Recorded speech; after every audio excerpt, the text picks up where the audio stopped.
60 hours to glory।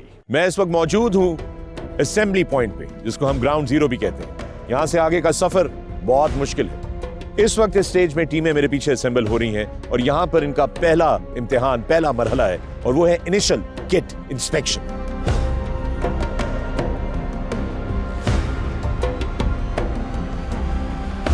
इस मरहले में हर टीम में से रैंडमली 3 मेंबरान को सिलेक्ट किया गया है और उसका हो रहा है signals communication test.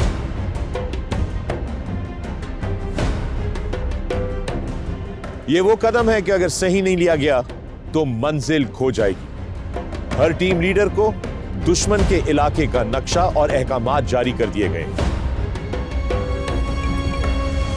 Recognition of terrorist weapons and equipment, तखरीबकारों के हथियारों और उनके सामान की पहचान।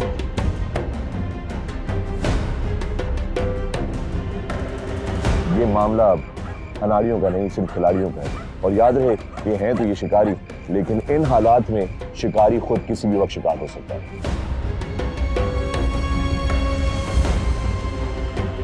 रात के अंधेरे में जब हम अपना इन्फिल्ट्रेशन जारी रख रहे थे, एक दुश्मन की पोस्ट से हमारी तरफ फायर आया।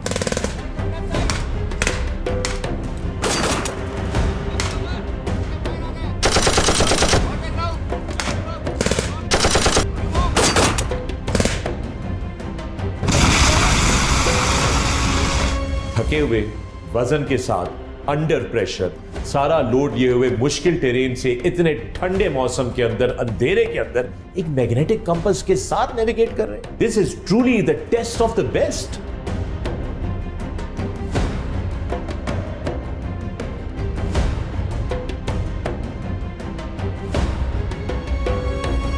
टीम की हिम्मत जवाब दे चुकी थी, क्योंकि जब इवेंट में आपको पता चले कि आप थोड़े से डी ट्रैक हों और आपको एक्स्ट्रा सफ़र करना पड़ता है तो टीम के मोराल पे इफेक्ट होता है।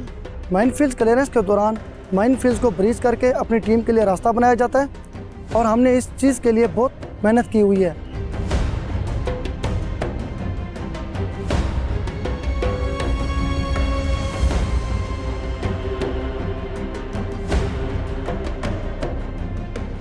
बात तो बड़ी मामूली सी लगती है, लेकिन दुश्मन के इलाके में पेशकदमी करते वक्त अगर कोई अजनबी आपको टक्कर जाए तो फिर ये फैसला आप कैसे करें कि वो जासूस है या एक आम आदमी। इस मौके पर फौजी का दिमाग उसकी जुबान से ज्यादा तेज चलता है और वो इंफॉर्मेशन एक्सट्रैक्ट करके टीम फैसला कर सकती है कि क्या ये जासूस है या फ्रेंडली।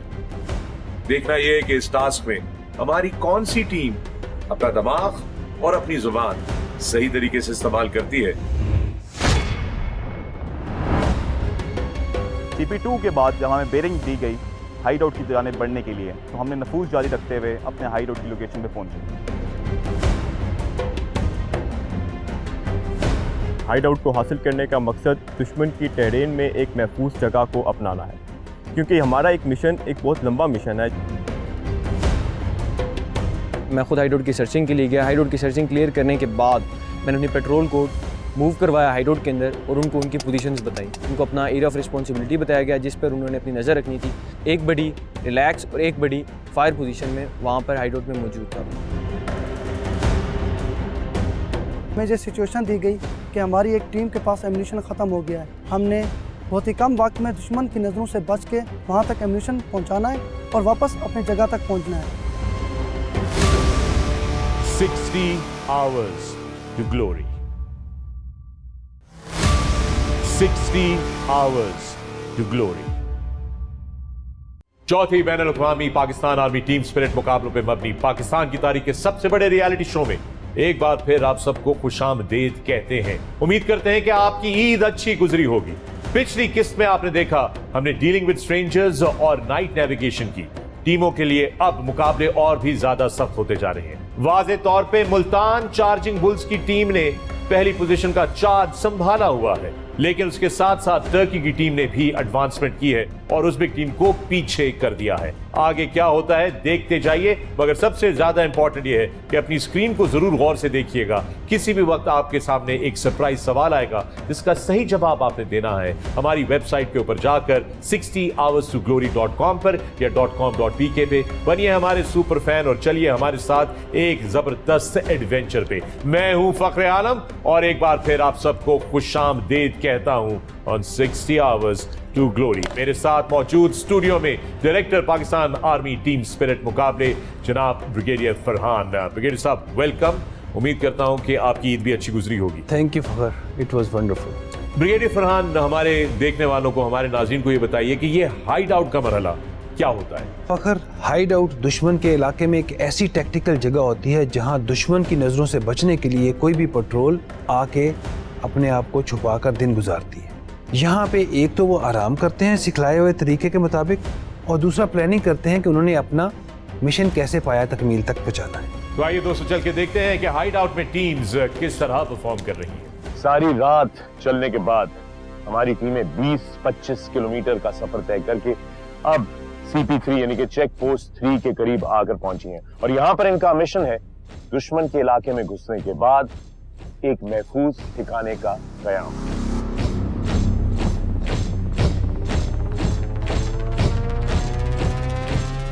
रात को दुश्मन की टेरिटरी में मूवमेंट की जाती है और दिन होने से पहले कोई ऐसी जगह सेलेक्ट की जाती है जहां पर एक महफूज ठिकाने का कयाम किया जा सके। इस वक्त महफूज ठिकाने बनाए जा रहे हैं।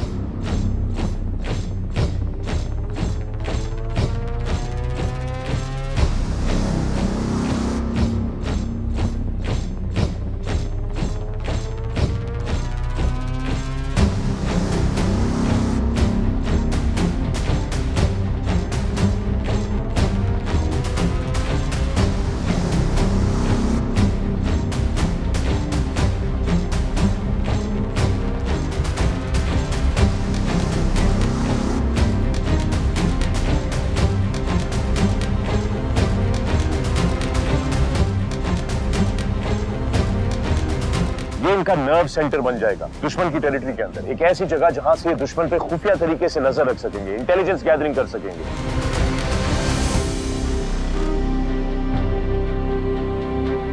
दुश्मन पर निगाह रख के उसकी हर मूव को मॉनिटर कर सकेंगे और अपने आप को छुपा कर रख सकेंगे। और इन केस अगर दुश्मन इनको स्पॉट कर ले और इन पर हमला करे तो ये चीज भी जज की जाएगी कि जो खुफिया ठिकाना इन्होंने बनाया है वो इस अटैक को कितना रिपेल कर सकता है या डैमेज को मिनिमम रख सकता है।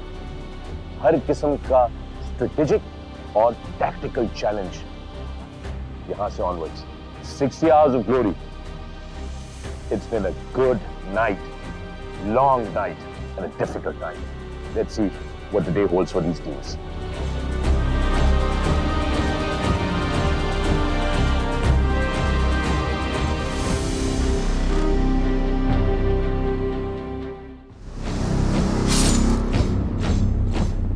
CP2 के बाद जब हमें बेरिंग दी गई हाइड आउट की जाने बढ़ने के लिए, तो हमने नफूज जारी रखते हुए अपने हाइड आउट की लोकेशन पे पहुंचे।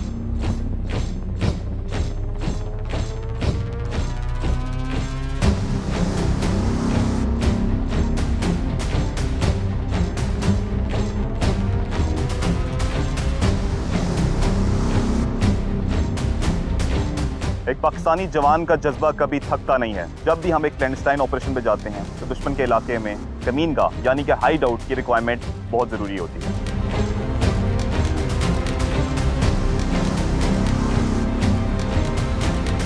हाइड आउट की लोकेशन पहुंचने पे मैंने अपनी पेट्रोल को hide out occupation drill start करने का ऑर्डर दिया।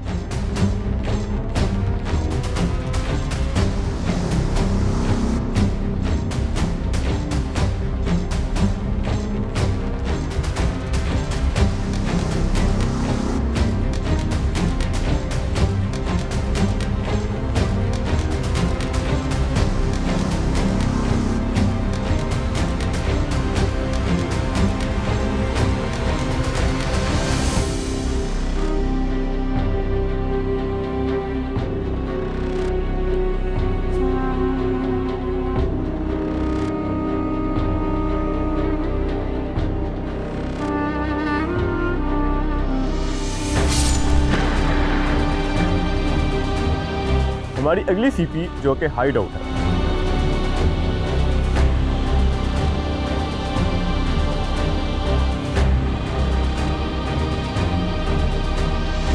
हाइड आउट को हासिल करने का मकसद दुश्मन की टेरेन में एक महफूज जगह को अपनाना है, क्योंकि हमारा एक मिशन एक बहुत लंबा मिशन है। तो 60 घंटे हम दुश्मन की टेरेन में दिन दिहाड़े फिर नहीं सकते, तो हमें एक महफूज जगह चाहिए जहाँ पे हमारी टीम रेस्ट कर सके और अगले मिशन यानी कि हमारा मेन मिशन CTR उसकी प्लानिंग कर सके।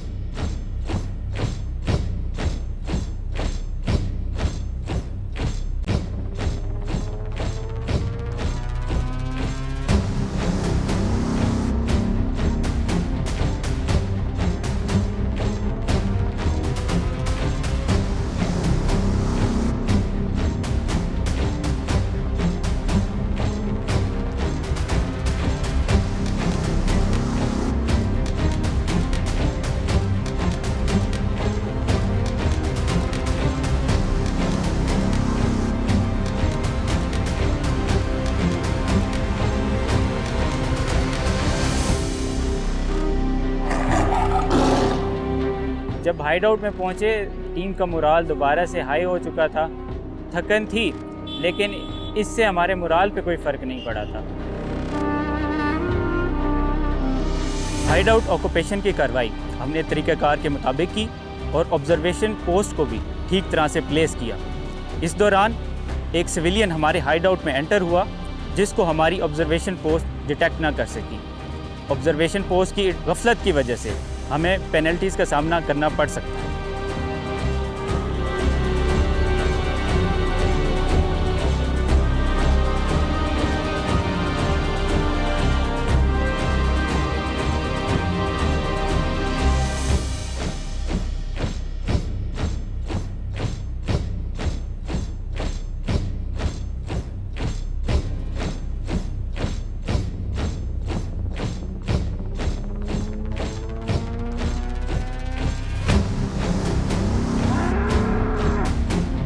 मैं खुद हाइड आउट की सर्चिंग के लिए गया। हाइड आउट की सर्चिंग क्लियर करने के बाद मैंने अपनी पेट्रोल को मूव करवाया हाइड आउट के अंदर और उनको उनकी पोजीशंस बताई।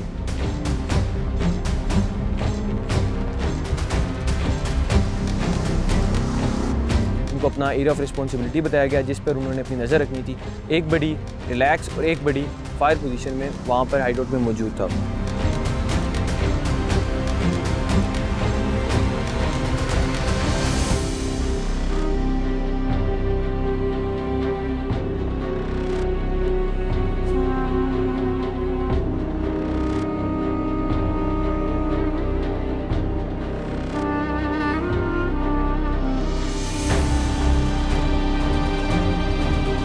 तो दोस्तों, आप लोगों ने मुलाहिजा किया अपनी स्क्रीन के ऊपर कि हाइड आउट के अंदर टीम्स जो है वो क्या एक्टिविटी कर रही हैं। ब्रिगेडियर फरहान, बड़ा इंटरेस्टिंग था। टीम्स जो थी बड़े मुहतात तरीके से अपनी पोजीशन जो थी वो यहाँ पर बना रही थी। ये बताइए कि ये ऑपरेशनल इलाके में आकर दुश्मन के इलाके में जहां हर तरफ खतरा जो है वो लाहक होता है, वहां पर ये पोजीशन बनाना और लेना क्यों जरूरी होता है? फखर, जो इन्फिल्ट्रेशन या नफूज होता है, ये सबसे मुश्किल मरहला होता है। इसमें टीमें फिजिकली भी थकी होती हैं, साइकोलॉजिकली भी थकी होती हैं।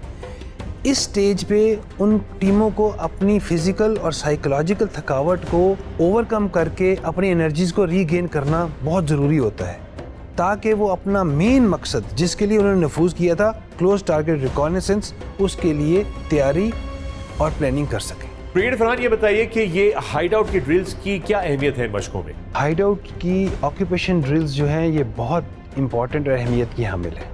ये वो अमल है जिसके अंदर सिलेक्शन, ऑक्यूपेशन, उसकी प्रोटेक्शन, अगर वो कॉम्प्रोमाइज़ हो जाए तो उसको छोड़ना और ऑल्टरनेटिव हाइड आउट को ऑक्यूपाई करना, ये तमाम चीज़ें टीमों की जज की जाएंगी और ग्रेड की जाएंगी। राइट, बड़े इंटरेस्टिंग हो जाती है सिचुएशन यहाँ पर दोस्तों, क्योंकि हम खुद मैदान में मौजूद थे, मैं भी वहाँ पर मौजूद था। मैं आपको ये बताना चाहता हूँ कि जब टीमें हाइड आउट्स की तरफ आ रही थी जिस लोकेशन पे, तो उनको स्पॉट करना बड़ा मुश्किल था। जब वो बहुत करीब आ जाती थी तो अचानक कोई बंदा नमूदार हो जाता था, और यही देखेंगे आप इस अगले पैकेज में। आइए नजर डालते हैं।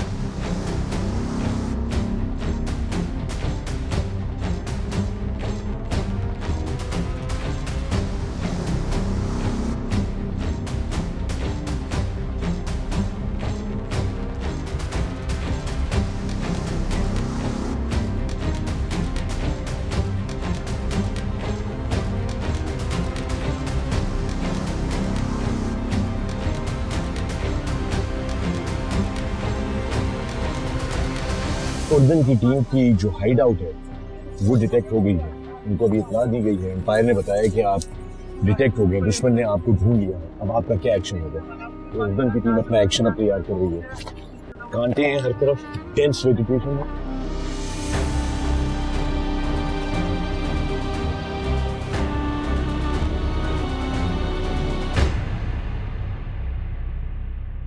Well, the journey of 60 hours to glory continues, मगर इस वक्त हुआ है एक छोटे से वक्फे का।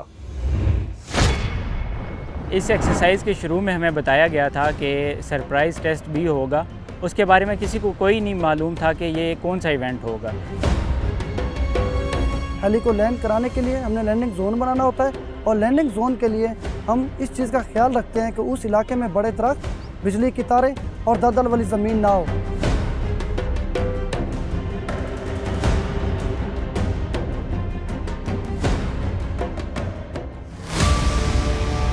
$60 hours to glory.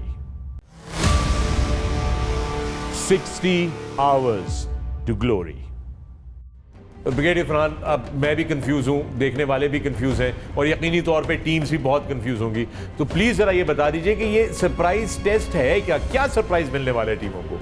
आपको एक और टास्क दिया जाएगा, यानी जो पेट्रोल होगा उसको ये बताया जाएगा कि आपका एक और फ्रेंडली पेट्रोल इलाके में है जिनको मदद की ज़रूरत है। उनके पास एमुनिशन ख़त्म है और उनको आपने एमुनिशन के कुछ डब्बे पहुंचाने हैं।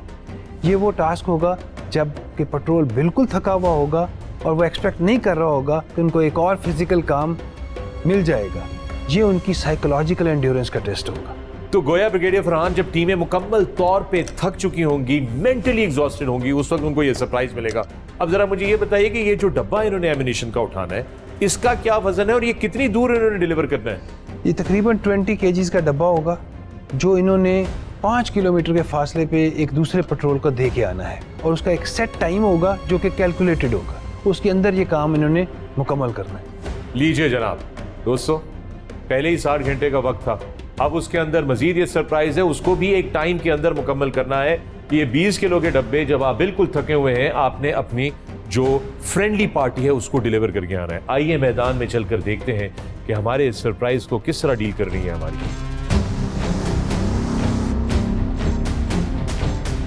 एम्पायर स्टाफ ने अपने टेंट की तरफ बुलाया। हमें बताया गया कि अभी हमसे सरप्राइज टेस्ट लिया जाएगा। सरप्राइज टेस्ट में एमुनिशन कैरेज था। मुझे अपनी टीम पर पूरा यकीन था, मेरी टीम फिजिकल में बहुत अच्छी थी।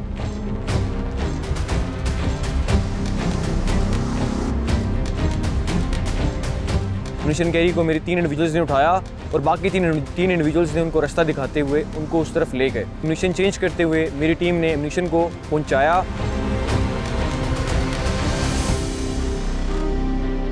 मेरी टीम के एक लड़के ने 10 मिनट में अपना एमुनिशन का बॉक्स फिनिश पॉइंट पर छोड़ दिया था, और फिर वो वापस आया और उसने मेरे से एमुनिशन बॉक्स लिया और फिर फिनिश पॉइंट तक पहुंचाया।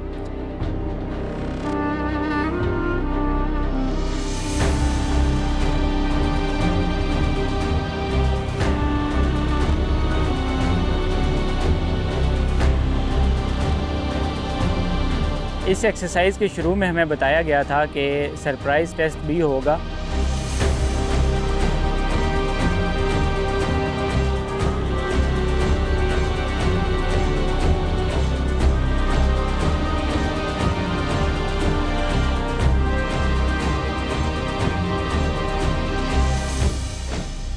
सरप्राइज़ टेस्ट के लिए जब हमें बुलाया गया तो किसी के वहमो गुमान में भी नहीं था कि यहाँ से हमें एमुनिशन कैरेज करवाया जाएगा।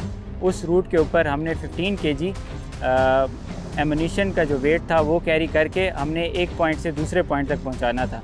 यहाँ तक चूँकि तमाम 24 घंटे से ज़्यादा का टाइम गुजर चुका था और सारी पेट्रोल थक चुकी थी, लेकिन फिर भी हमने इसमें काफ़ी अच्छा परफॉर्म किया। इन 6 के 6 लोगों ने काफ़ी अच्छा परफॉर्म किया। हमें 15 मिनट का टाइम दिया गया था इस टेस्ट के लिए, लेकिन जब हमने टीमों से उनके हालात पूछे तो 15 मिनट में किसी भी टीम ने उस टाइम तक कंप्लीट नहीं किया था ये टास्क। तो हमें अंदाज़ा हो गया था कि ये एक मुश्किल टास्क है जो कि गिवन टाइम के अंदर पूरा करना काफ़ी मुश्किल है इसको।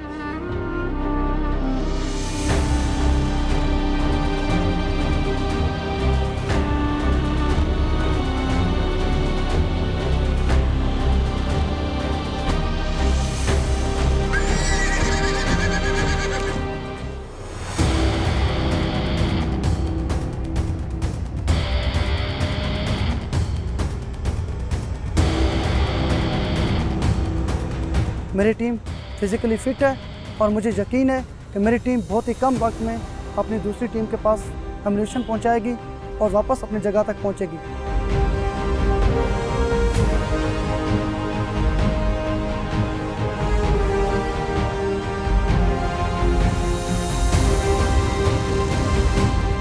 सरप्राइज टेस्ट एक ऐसा सब्जेक्ट होता है जिसके बारे में आपको बिल्कुल ही अंदाज़ा नहीं होता। इस सरप्राइज टेस्ट में हमें एम्यूनिशन बॉक्स कैरी करने थे और इसमें हमारा टाइम दूसरी टीमों से थोड़ा बहुत एक्सीड कर गया था। इस वजह से हम सरप्राइज टेस्ट में अच्छा परफॉर्म नहीं कर पाए।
और इस वक्त एक दफा फिर चलते हैं हमारे हीरो की तरफ। Colonel Umair Bangash, it's over to you. Thank you Fakhre Alam. अब हवाएं ही करेंगी रोशनी का फैसला। जिस दिए में जान होगी वो दिया रह जाएगा। मुकाबला सख्त हो चुका है और जिसमें जितना दम होगा वो टीम अपना नाम टॉप पर ले आएगी। चेक पॉइंट नंबर 3 पर तमाम टीम्स को हाइड आउट ऑक्यूपेशन ड्रिल का सामना करना पड़ा। हर टीम ने बाजी ले जाने की सर तोड़ कोशिश की है, लेकिन हाइड आउट ऑक्यूपेशन ड्रिल में सबको पीछे छोड़ते हुए पहली पोजीशन पर हैं मुल्तान चार्जिंग बुल्स। दूसरा नंबर मंगला ज़िलज़ाल का है, जबकि तीसरे नंबर पर रोशनियों के शहर कराची जिंदादिल की टीम है। अगर बैनुल अक़वामी टीमों की बात की जाए तो टीम जॉर्डन पहले नंबर पर है, जबकि दूसरा नंबर टीम टर्की का है और तीसरे नंबर पर टीम श्रीलंका और आखिरी नंबर पर टीम उज़्बेकिस्तान है। हाइड आउट ऑक्यूपाई करने के बाद तमाम टीम्स को सरप्राइज टेस्ट का सामना करना पड़ा। ये सरप्राइज टेस्ट था एमुनेशन बॉक्स को कुछ फासले पर पहुंचाना। ये फासला 5 किलोमीटर पर मबनी था। रैंडमली सिलेक्टेड इंडिविजुअल्स को ये एमुनेशन बॉक्स दिया गया और ये एक्टिविटी टाइम बाउंड थी। लेकिन हैरत की बात यह है कि मुल्तान चार्जिंग बुल्स ने फतूहात का सिलसिला जारी रखा हुआ है और पॉइंट्स टेबल पर एक बार फिर अपनी जगह बनाई।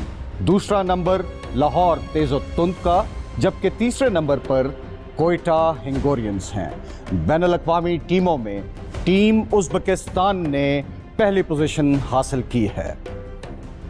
तो स्कोर कार्ड्स आपने देखे। इस वक्त बहुत अप्स एंड डाउन्स हैं, अपसेट्स हो रहे हैं, लेकिन मुकाबला जारी है, कुछ हतमी नहीं। एक दूसरे पर सबकत ले जाने की सर तोड़ कोशिश हो रही है और इन टीमों के जज्बे अभी जवां हैं। वही जवां है कबीले की आंख का तारा, शबाब जिसका है बेदाग, ज़र्ब है कारी। आइए चलते हैं इन कारी ज़रब लगाने वाले जांबाजों के पॉइंट्स टेबल पर।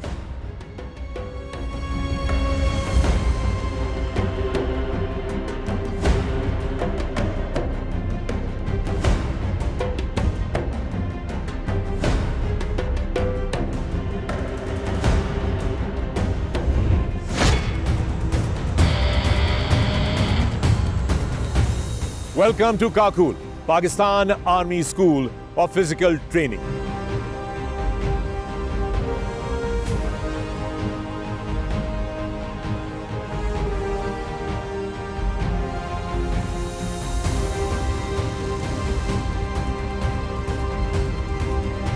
मैं सारा कुछ जल्दी सीख रही हूँ और ईजी है सब कुछ करना।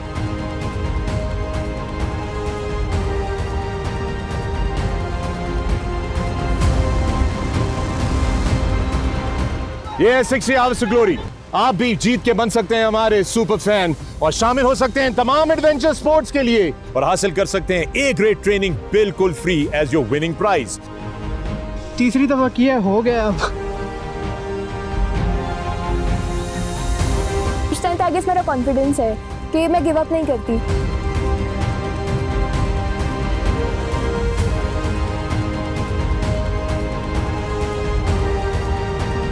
अल्हम्दुलिल्लाह अभी तक जितने भी एडवेंचर्स या जितने भी टास्क थे ट्रेनिंग के दौरान वो सब मैंने किए हैं।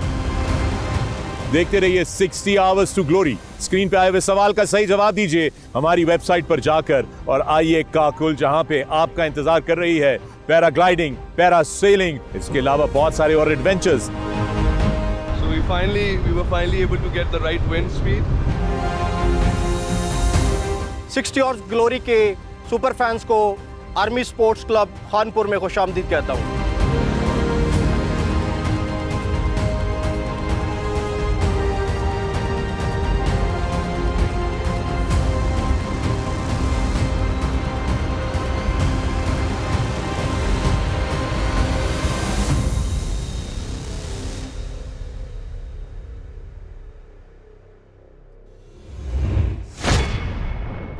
दौरान आराम मेरे एक बंदे को सांप ने काट लिया।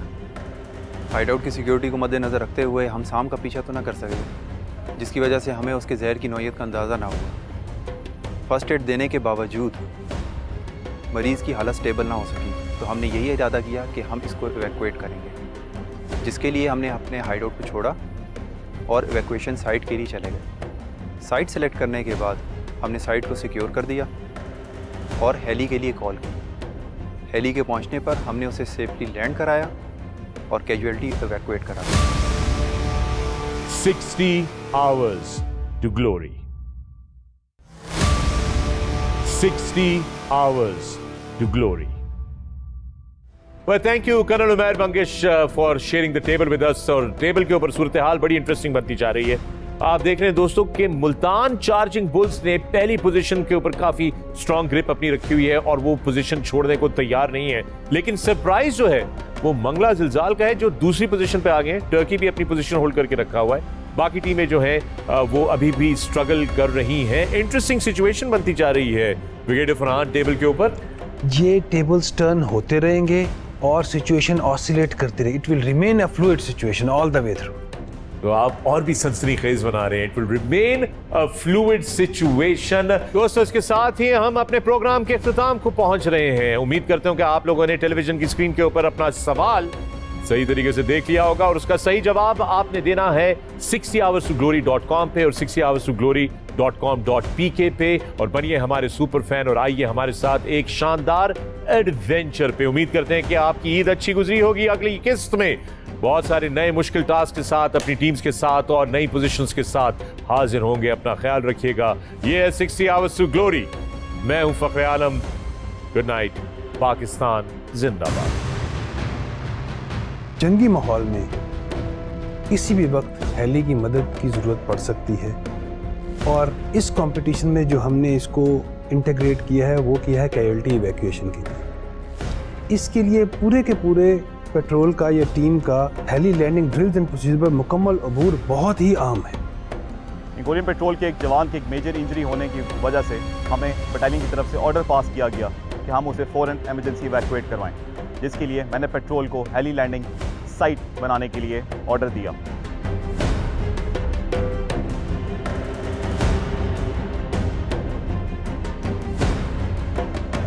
क्विक बैटल ऑर्डर्स ऐसे ऑर्डर्स हैं जो कि बहुत ही शॉर्ट फॉर्म में दिए जाते हैं, जिसमें हम अपने पूरे पेट्रोल को, पूरे मिशन के बारे में एक शॉर्ट ब्रीफ देते हैं।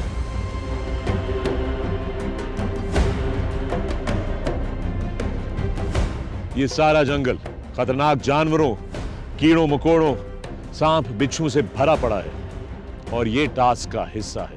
आपने फर्स्ट एड दे दी है, but still you have to save his life and you have to call for the सॉर्टी।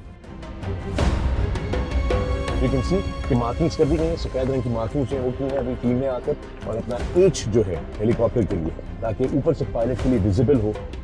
Heli landing zone की मार्किंग प्रोसीजर के मुताबिक हुई। लैंडिंग जोन की मार्किंग के बाद जब हम हेली लैंडिंग के लिए तैयार हो रहे थे तो इस दौरान हवा का रुख तब्दील हो गया, जिसकी वजह से हमें विंड सॉक और पैरामीटर पे जो चीज़ें हमने लगाई थी उनकी डायरेक्शन चेंज करना पड़ी, क्योंकि ये आखिर में हुआ था तो इस वजह से लैंडिंग हम ठीक तरह से ना करवा सके। हेली को लैंड कराने के लिए हमने लैंडिंग जोन बनाना होता है, और लैंडिंग जोन के लिए हम इस चीज़ का ख्याल रखते हैं कि उस इलाके में बड़े दरख्त, बिजली की तारें और दलदल वाली ज़मीन ना हो।